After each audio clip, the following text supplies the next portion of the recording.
비가 내리던 그날 오후 복지관 뒷골목에서 우연히 본 광경이 제 인생을 완전히 뒤바꿔 놓았습니다. 검은 우산 아래 서 있는 남편과 젊은 여자. 그들이 차에 오르기 전 남편이 그녀의 허리를 감싸 안는 모습이 제 두 눈에 선명했습니다. 내 나이 65살, 황혼의 나이에 시작한 두 번째 결혼에서 마주한 비참한 배신이었죠. 16년 전 가출한 전 남편보다 더 큰 상처가 재혼한 지 1년도 안 돼서 찾아올 줄은 몰랐습니다. 하지만 지금 생각해보니 그날의 발견이 오히려 제 인생을 구원했는지도 모릅니다. 엄마, 너무 서두르는 거 아니야? 좀 더 사귀다가 결혼은 나중에 해도 늦지 않아. 결혼 전 딸아이가 했던 걱정 어린 말이 이제야 가슴을 파고듭니다. 그때 나는 얼마나 자신만만했었던지. 미라나, 엄마가 나이가 몇인데 더 기다리니. 이 나이에 이런 좋은 분 만나기가 얼마나 어려운데.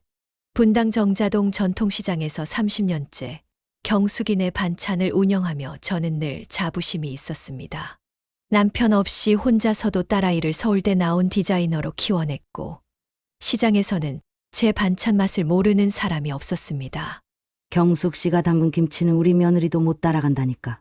우리 동네 반찬은 경숙이네가 최고지. 단골 손님들의 따뜻한 말 한마디에 하루의 피로가 녹았지만 밤이면 찾아오는 외로움은 달랠 수 없었습니다. 넓은 집에 혼자 있는 시간이 늘어날수록 텅 빈 마음을 채우고 싶다는 생각만이 가득했습니다. 그게 제 첫 번째 실수였을까요? 노인복지관에서 만난 임재욱 씨는 전직 고등학교 교사였습니다. 처음에는 그저 봉사활동 중 마주치는 선생님이었을 뿐인데 그의 첫마디가 아직도 생생합니다.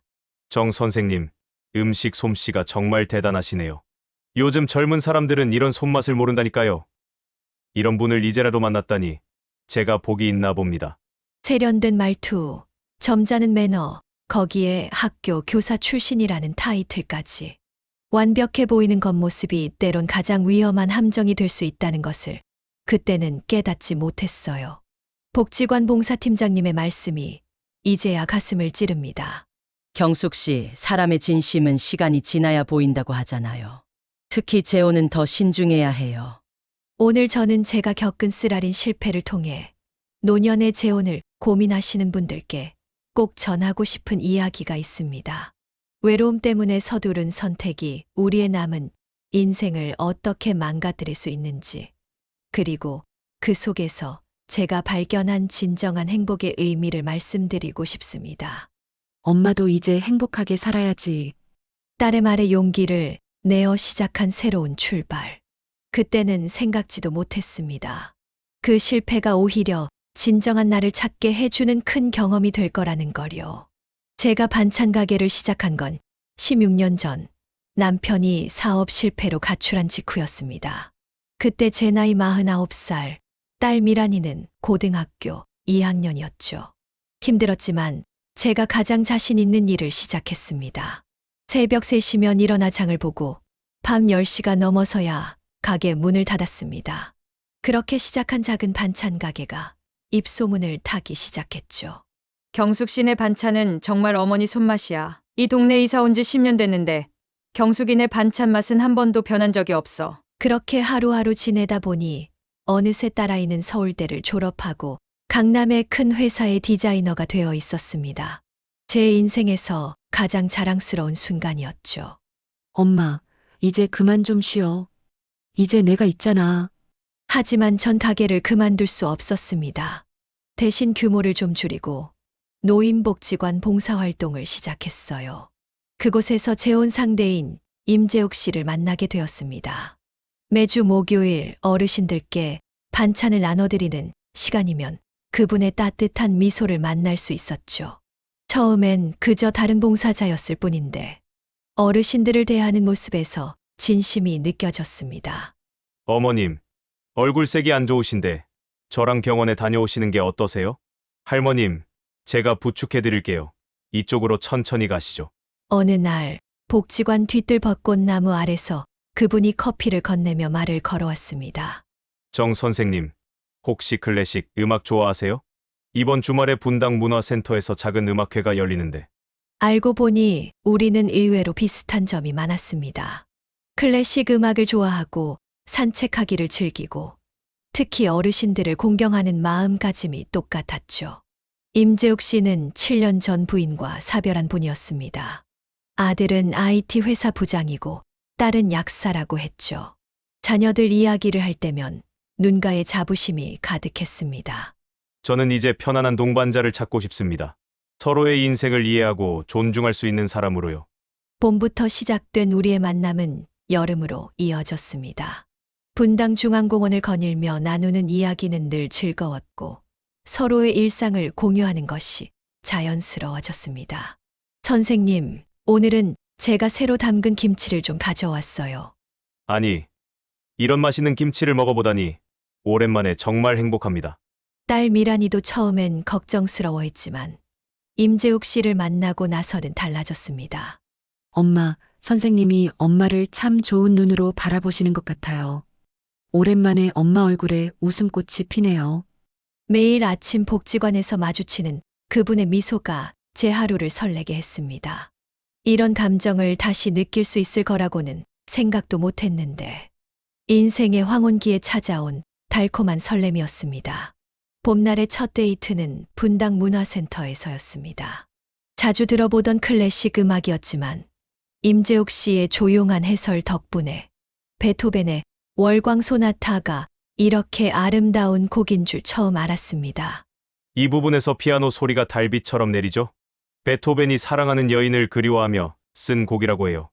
음악이 흐르는 동안 그분은 제 손을 살며시 잡았습니다. 따뜻했던 그 손길이 아직도 생생합니다. 공연이 끝나고 나온 봄밤의 공기는 유난히 달콤했습니다. 우리 이제 말 놓을까요? 이러고도 존댓말 쓰는 게 어색하네. 그래요. 그럼 편하게 말해요. 그렇게 시작된 데이트는 자연스러웠습니다. 주말이면 분당 중앙공원을 거닐었고 평일 저녁엔 서현동 카페에서 커피를 마시며 이야기꽃을 피웠습니다. 경숙 씨는 웃을 때가 제일 예뻐. 그동안 힘들었을 텐데 어떻게 그런 밝은 웃음을 간직했지? 그렇게 살다 보니 재욱 씨처럼 이렇게 좋은 분을 만났네요. 봉사활동도 더욱 즐거워졌습니다. 어르신들 반찬 배달을 함께하고 말동무가 되어드리다 보면 시간 가는 줄 몰랐죠. 어느 날은 갑자기 쏟아진 비에 발을 헛디뎌 넘어질 뻔했는데 임재욱 씨가 우산도 잊은 채 달려와 저를 붙잡아 주었습니다. 괜찮아.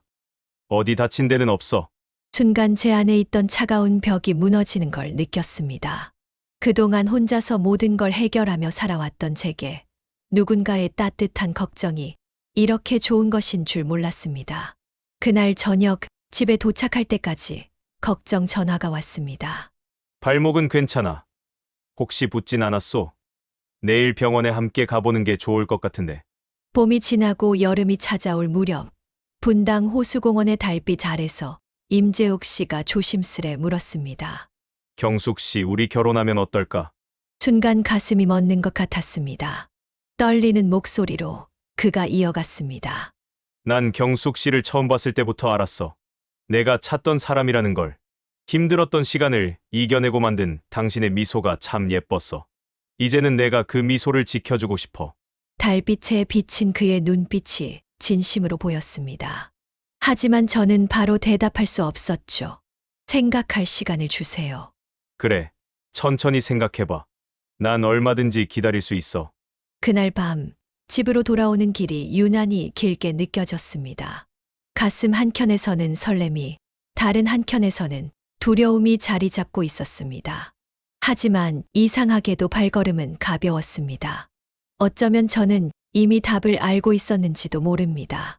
저는 결혼을 결심하기까지 한 달이 걸렸습니다. 매일 밤 고민했죠. 하지만 임재욱 씨의 진심 어린 배려가 제 마음을 움직였습니다. 경숙 씨가 평생 일궈온 반찬 가게, 당연히 계속해야지. 내가 도울 수 있는 일이 있다면 돕고 싶어. 결혼 준비 과정에서도 그는 한결같이 다정했습니다. 작은 결정 하나하나 제 의견을 물어보고 제가 원하는 대로 존중해 주었죠. 큰 결혼식 필요 없어요. 가족들만 모시고 조촐하게 하고 싶어요.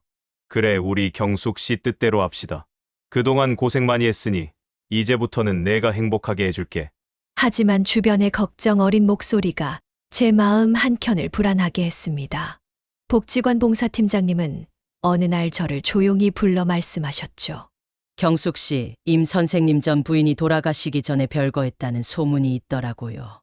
물론 소문일 수도 있지만 결혼 전에는 누구나 좋은 모습만 보이는 법이에요. 절친 영자는 더 직설적이었습니다.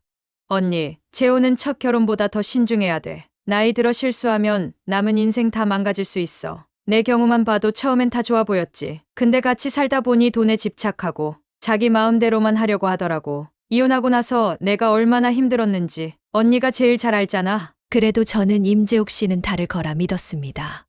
어느 맑은 날, 우리는 작은 결혼식을 올렸습니다. 딸 미란이가 예쁜 꽃다발을 준비해 왔고, 임재욱 씨의 자녀들도 따뜻하게 축복해 주었죠. 신혼여행으로 떠난 제주도에서 임재욱 씨는 더욱 다정했습니다. 서귀포 바닷가를 거닐며 나눈 이야기, 올레길에서 맞잡았던 손, 노을을 보며 마시던 커피는 평생 잊을 수 없는 추억이 되었지요. 여보, 우리 이제 평생 함께 합시다. 당신 고생 그만하고 이제는 행복하게 잘 살자. 서울로 돌아와 새 집으로 이사하던 날, 문득 낯선 느낌이 들었습니다. 임재욱 씨가 짐을 정리하며 던진 한마디. 여보, 우리 통장은 하나로 합치는 게 어떨까? 부부는 그래야 믿음이 가지 않겠어? 그때 영자의 말이 스쳐 지나갔지만 저는 그저 웃으며 고개를 끄덕였습니다. 새로운 시작에 대한 기대가 불안한 예감을 지워버렸으니까요. 하지만 그때는 전혀 생각하지 못했어요. 사람의 진짜 모습은 시간이 지나야 보인다는 걸. 그리고 때론 지나친 배려가 숨겨진 속내를 가릴 수 있다는 것도 말입니다. 새로 시작한 결혼 생활이 달콤했던 건 첫 한 달뿐이었습니다. 달콤한 신혼이 채 끝나기도 전에 임재욱의 본 모습이 서서히 드러나기 시작했어요.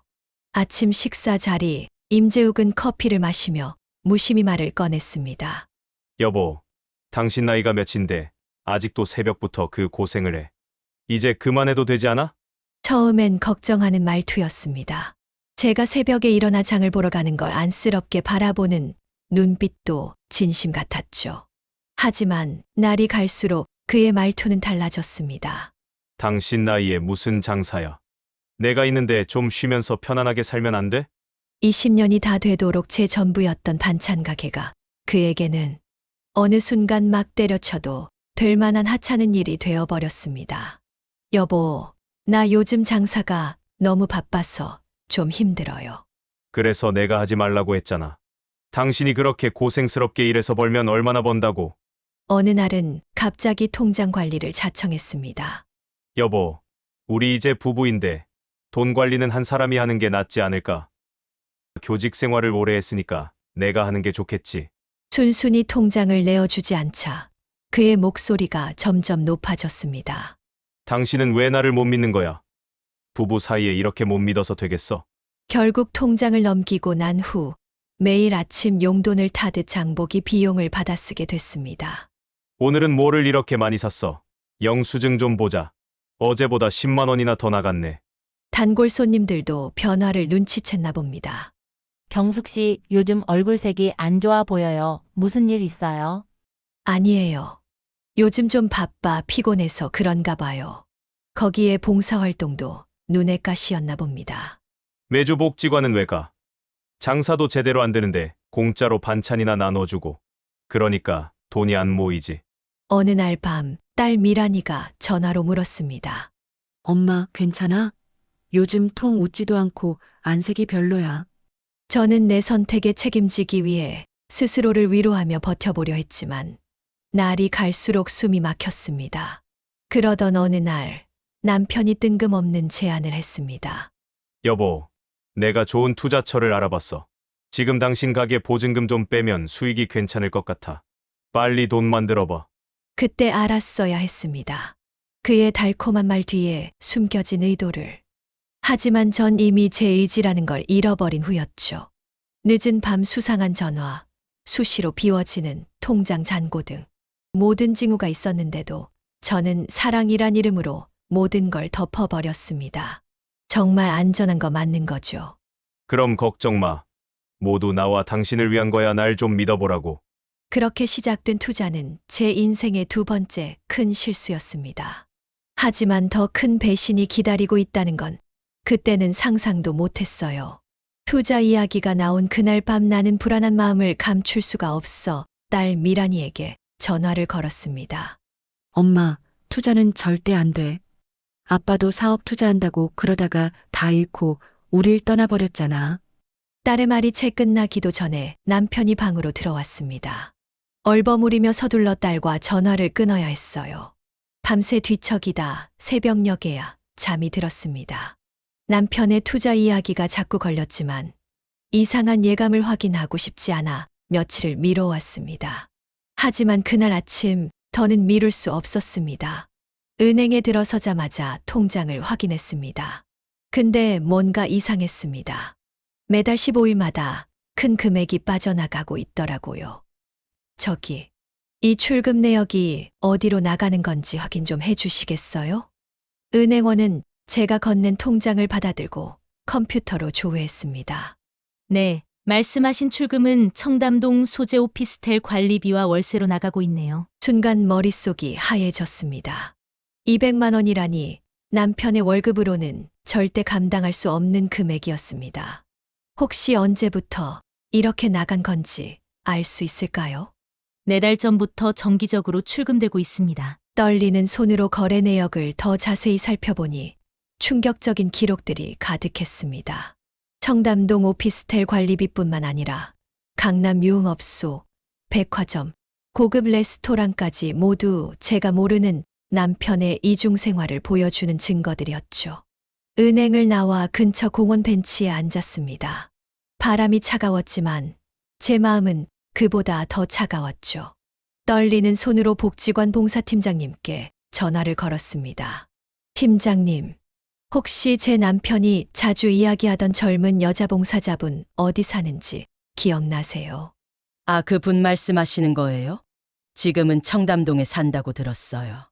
남편분이 소개해준 오피스텔이라던데요. 가슴이 무너져 내렸습니다. 모든 퍼즐이 맞춰지는 순간이었죠. 순간 귀가 멍멍해졌습니다. 공원에 앉아 있으니 바람이 차가웠지만 제 마음은 그보다 더 차가웠죠. 그날 저녁 평소와 다르게 일찍 들어온 남편은 이상하리만치 다정했습니다. 여보, 오늘은 오랜만에 와인이나 함께 할까? 청담동 오피스텔로 큰돈이 출금되고 있던데 거기가 어디예요? 와인잔을 들던 그의 손이 멈췄습니다. 잠시 침묵이 흐르더니 천천히 그의 표정이 바뀌기 시작했습니다. 벌써 다 알아본 모양이네. 더 이상 그의 목소리에 따뜻함은 없었습니다. 당신같이 나이 든 여자랑 살면서 내가 얼마나 답답했는지 알아? 매일 반찬 냄새 풍기고 새벽부터 장사 다니고 말이야. 내가 꿈꾼 결혼은 이런 게 아니었다고. 결혼했는데 그깟 돈 좀 내 맘대로 쓰면 안 되는 거야? 그때였습니다. 현관문이 열리는 소리와 함께 미란이가 들어왔습니다. 엄마, 내가 알아봤는데 이 사람 전 부인도 이런 식으로 헤어졌대. 딸의 목소리가 떨리고 있었습니다. 저는 그제야 깨달았습니다. 제가 얼마나 큰 실수를 했는지. 전 부인 재산도 이렇게 날리고 그 뒤로 또 2번의 재혼도 전부 같은 수법으로 날렸대. 미란이가 서류 봉투를 꺼내 탁자 위에 올려놓았습니다. 내 전화로 수상이 여긴 미란이가 형사인 남친에게 부탁해 조사해준 자료들이었습니다. 순간 눈앞이 캄캄해졌습니다. 거의 20년 동안 반찬 가게 하면서 모은 돈, 은행 적금, 그리고 가게 보증금까지 한순간에 모든 게 사라졌다는 게 실감이 나지 않았습니다. 엄마, 신고하자. 이건 명백한 사기잖아. 미란이가 제 손을 잡았지만 저는 고개를 저었습니다. 아니야. 이건 모두 경솔하게 사람을 잘못 본 내 잘못이야. 얼마 후 우리는 이혼을 하기로 결정했습니다. 이혼 서류를 작성하는 내내 자책감이 밀려왔습니다. 왜 그렇게 서둘렀을까 나는? 뭐에 홀려서 신중하라던 딸과 지인들의 만류를 뿌리쳤을까? 이혼 서류를 내고 집으로 돌아오는 길, 버스 창밖으로 분당 중앙공원이 보였습니다. 얼마 전까지 행복에 겨워 남편과 함께 걷던 그 길. 이제는 혼자만의 슬픈 추억이 되어버렸네요. 외로움이 얼마나 무서운 것인지 이제야 깨달았습니다. 외로움은 마치 짙은 안개처럼 우리의 판단력을 흐리게 만듭니다. 제가 그랬듯이 누군가의 다정한 말 한마디에 모든 것을 걸어버리고 만 것이죠. 사랑한다는 말에 눈이 멀어 현실을 바로 보지 못했습니다. 재혼을 결정하면서 가장 큰 실수는 서두름이었습니다. 4개월이라는 짧은 시간, 그 시간 동안 보였던 것은 서로의 달콤한 모습뿐이었죠. 우리는 판단력이 없어서 결혼을 하고, 인내력이 없어서 이혼을 하고, 기억력이 없어서 재혼을 한다고 합니다. 이 말이 이제야 가슴에 와닿습니다. 노년의 재혼, 많은 분들이 행복한 노후를 꿈꾸며 시작하지만 대부분은 좋지 못한 결론을 내며 끝납니다. 분명 우리는 사랑했습니다. 하지만 사랑만으로는 부족했습니다. 뜨거웠던 감정은 일상이라는 차가운 현실 앞에서 무너져 버렸습니다. 서로를 너무 모른 채 시작한 결혼이었기에 우리는 작은 충돌 하나하나가 큰 상처가 되었습니다. 나이 들수록 사람은 변하기 어렵습니다. 수십 년간 쌓아온 생활 습관과 가치관은 쉽게 바뀌지 않죠. 사랑하니까 맞춰갈 수 있을 거라는 생각, 사랑하니까 이해할 수 있을 거라는 기대, 그것이 얼마나 순진한 생각이었는지 이제야 깨닫고 말았네요. 특히 재정 문제는 더욱 신중해야 합니다. 젊었을 때와 달리 노년에는 경제적 실수를 만회할 시간이 별로 없습니다. 저는 그것을 이번에야 뼈저리게 경험했습니다. 평생 모은 재산을 한순간에 잃어버렸을 때 그 절망감은 말로 표현할 수 없습니다. 재혼을 고민하시는 분들께 꼭 말씀드리고 싶습니다. 최대한 신중하게 만남을 이어가세요. 봄, 여름, 가을, 겨울, 4계절을 함께 보내며 그 사람의 진짜 모습을 보는 것이 중요합니다. 좋을 때의 모습만이 아닌 힘들 때의 모습도 꼭 체크해 봐야 합니다. 이혼 후 처음 몇 달은 정말 힘들었습니다. 매일 새벽에 2~3시간씩 잠을 설쳤고 식욕도 없었습니다. 하지만 그 시간을 견디면서 제 안에 작은 변화가 시작됐습니다. 먼저 반찬 가게 운영 방식을 바꿨습니다.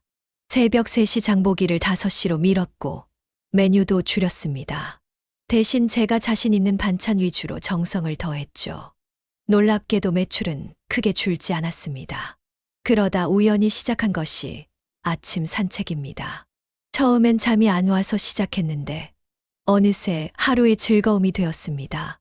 새벽 공기를 마시며 걷다 보면 마음이 맑아지는 걸 느낍니다.